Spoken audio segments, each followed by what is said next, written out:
Hello guys, ఈరోజు మళ్ళీ ఒక చక్కటి విషయం గురించి మళ్ళా డిస్కషన్ చేస్తూ మీ ముందుకు రావడం జరిగింది. ఈ డబ్బు అనే అహంకారపూరితమైన వ్యక్తులు కలిగి ఉంటారు. ఈ డబ్బు ఉండడం వల్ల ఆ వ్యక్తులు ఏది పడితే అది చేస్తే మాకు చెల్లుతుంది, మేము ఏదైనా చేయగలము, ఎలానైనా ఉండగలము, మమ్మల్ని అడిగేవాడెవడు, మమ్మల్ని నిలదీసేవాడెవడు అనుకుంటూ వాళ్లకు నచ్చిన విధంగా, అది క్రూరత్వమే కానీ ఇంకేదైనా కానీ వాళ్ళ ఇంట్లో వాళ్ళు అనుకోవడం ఎందుచేత అంటే కేవలం డబ్బే. ఈ డబ్బు అనే మదం అయిన ఒక్క క్యారెక్టరు కొందరు ఉంటారు. ఇలాంటి క్యారెక్టర్లు మనం మొన్నటికి మొన్న నిజామాబాద్లో సంఘటన మనం చూసే ఉంటాము. కేవలం 5,000 రూపాయలు 5,000 రూపాయలు తీసుకొని అప్పుగా, అది 10 రూపాయల వడ్డీకి ముందే ఒక నెల వడ్డీ తీసుకొని 4,000 రూపాయలు అప్పచెప్పడం జరిగింది. అది కాస్త ఆ తీసుకున్న వ్యక్తి వాళ్ళ తమ్ముడు మరణిస్తే ఆ తమ్ముడి మరణానికి బస్సు కిరాయిలు, అక్కడికి పోయి మళ్ళీ ఇక్కడికి రావడానికి డబ్బులు లేక అడుక్కొని వెళ్ళడం జరిగింది. వాళ్ళ ఇంట్లో ఈ యజమాని ఇప్పుడు ఎవరైతే డబ్బులు ఇచ్చినలో వాళ్ళ ఇంట్లో వాటర్ క్యాన్లు వేయడం అంటూ ఈ వ్యక్తి చేస్తుంటాడు.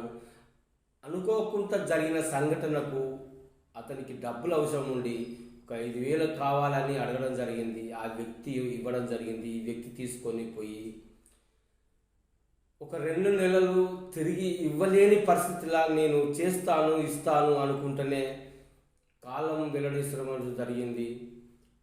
కాకుంటే ఆ వ్యక్తి ఎంత దుర్మార్గంగా బిహేవియర్ చేసి ఆ వ్యక్తిని ఎంత దారుణంగా హింసించారంటే కేవలం డబ్బు మదం.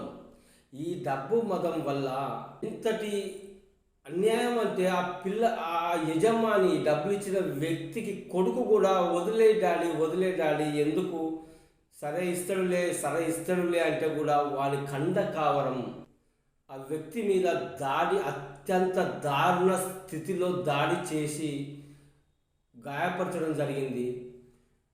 దాని మీద ఎటువంటి సమాజంలో ఎటువంటిది అడగడానికి ఎవరు అడగరా? అలాంటి వ్యక్తుల మీద చర్య తీసుకోవాల్సిన అవసరం లేదా గవర్నమెంట్కి కానీ, పోలీసు వ్యవస్థకు కానీ, ఈ న్యాయ వ్యవస్థకు కానీ?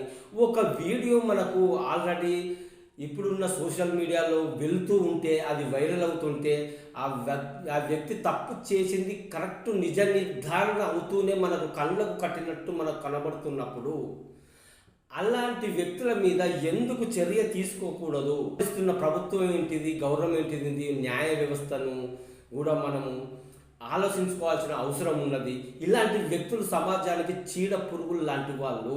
ఇది ఒక్కటే కాదు సంఘటనలు, ఇదే డబ్బు విషయంలో ఉన్న పెద్ద లీడర్లు, పెద్ద జమీందారులు, వాళ్ళ ఇంట్లో పని చేసే వాళ్ళ మీద కూడా అకృత్యాలు చేస్తుంటారు. మహిళలు ఉంటే కూడా మహిళల మీద కూడా వాళ్ళు విపరీతమైన ధోరణితోటి ప్రవర్తన అనేది మహిళల మీద కూడా చూపిస్తుంటారు. వాళ్ళు ఎవరైతే ఉన్నారో, పేదవాళ్ళు ఎవరైతే ఉంటే వాళ్ళు ఈ వ్యక్తితోటి మేము ఏం పెట్టుకుంటాం, మేము ఏం చేయలేము వీళ్ళతోటి అని తుడిచేసుకోపోయి వాళ్ళు మనసులో కుమిలిపోయి చాలామంది చాలా సంఘటనలు బయటికి చెప్పకుండా వాళ్ళే ఇజ్జతి చంపుకొని కూడా బ్రతుకుతున్న వాళ్ళు చాలామంది ఉన్నారు. ఇది అడిగే ఒకటే ఒక విషయము, తల్లి కడుపున పుట్టినప్పుడు ఏ వ్యక్తి అయినా కానీ ఒక్కలాంటి ప్రవర్తన కలిగి ఉండకుంటే నీకెందుకురా బ్రతుకు అని అంటని, ఎందుకు నీకు ఆ బ్రతుకు, ఎందుకు నీ జీవితానికి ఏంటిది, అది ఎందుకు బ్రతుకుతున్నారు మీరు? ఒక డబ్బు ఉండడం చేత నువ్వు ఏది చేస్తే ఆ ఇంట్లో నువ్వు పనికి పెట్టుకుంటే అతని పూట గడవడానికి నీ దగ్గర పనికి కుదిరితే ఇంత హింస పెడుతూ పని చేయించుకొని వాళ్ళకు తీరా ఎగవేస్తున్న వాళ్ళు కూడా కొంతమంది ఉంటారు. కొంతమంది దురుసుగా ప్రవర్తిస్తూ వీడు నెల రోజులు పని చేసుకుంటాడు, నిజంగా నెల రోజులు పని చేసుకుంటాడు. ఆ నెల గడిచిన తర్వాత డబ్బులు ఇవ్వడానికి వానికి ధైర్యం రాదు. మరి నెల రోజులు నీ దగ్గర పని చేసినోనికి ఎంత ధైర్యం వచ్చి నీ దగ్గర పని చేసిండు? వాడు ఎంత మనసు చంపుకొని నీ దగ్గర పని చేసి ఉన్నాడు. నెల రోజులు చేస్తే నువ్వు నెల అయిపోయిన తర్వాత అతనికి ఇచ్చే డబ్బులు కూడా ఇవ్వకుండా చాలా దురుసుగా ప్రవర్తన చేస్తూ కూడా చాలామంది కంపెనీలో కానీ వేరే వేరే షాపింగ్ మాల్సే కానీ ఇంకా ఏదైనా పెద్ద పెద్ద సంస్థలే కానీ ఏదైనా కానీ అతనితో పని చేయించుకొని నెల రోజులు మన దగ్గర పని చేసిండు. అతని డబ్బులు అతనికి ఇస్తే వాళ్ళ ఇంట్లో పని ఉంటుంది, వాళ్ళు చేసుకోవాల్సిన అవసరాలు ఉంటాయి, ఈ డబ్బులతోటి తీర్చుకోవాల్సిన కాలం ఉంటుంది వాళ్ళకని ఎందుకు అనుకోవట్లేదు? ఏదో ఒక్కరోజు వాడికి ఏదో సరే ఒక రోజు 2 రోజులు జ్వరం వచ్చి రాలేదనుకుందాం. రాకుంటే వెంటనే నువ్వు అదే మనసులో పెట్టుకొని 2 రోజులు వ్యక్తి రాలేదు కదా అని అతనికి డబ్బులు తగ్గించి ఇవ్వడం జరుగుతుంది. లేదు అంటే అసలుకే ముసలికి ఈ రోజు ఇవ్వాల్సింది ఇంకొక 10 రోజులకు ఇవ్వడం అని జరుగుతుంది. ఇతను తెచ్చుకున్న అన్నో ఇన్నో 10 రూపాయలు అప్పో సప్పో చేసుకొని ఈ పైసలు వస్తాయి కదా వచ్చినాక తీసుకుపోయి ఆడ ఇచ్చేద్దామని ఈ వ్యక్తి తెచ్చుకున్న కాడ మాట ఇవ్వడం జరుగుతుంది.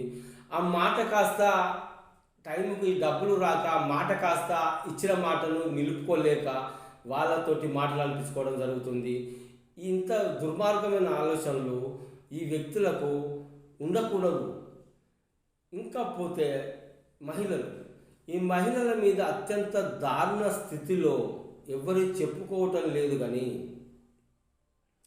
అత్యంత దారుణమైన పద్ధతిలో ఈ మహిళలను కూడా హింసిస్తూ వెకిలి చేష్టలతోటి చేయడం అంటూ కొంతమంది ఉద్దేశపూర్వకంగా పనిలో పెట్టుకొని వాళ్ళను హింసకు గురి చేస్తుంటారు. కానీ పోని మాటలతోటి వాళ్ళ మనసును విరగ్గొట్టడానికి కూడా సిద్ధపడుతుంటారు. వాళ్ళు ఏదో మా ఇంట్లో ఓ 10 రూపాయలు వెళ్ళడానికి మేము ఒక కాడ పని చేసుకొని 6,000 10,000 మా ఇంటికి వస్తే మేము సంసారాన్ని మేము వెళ్ళదీసుకుంటాం అని భర్తో దిక్కు భార్య దిక్కు వెళ్తుంటారు.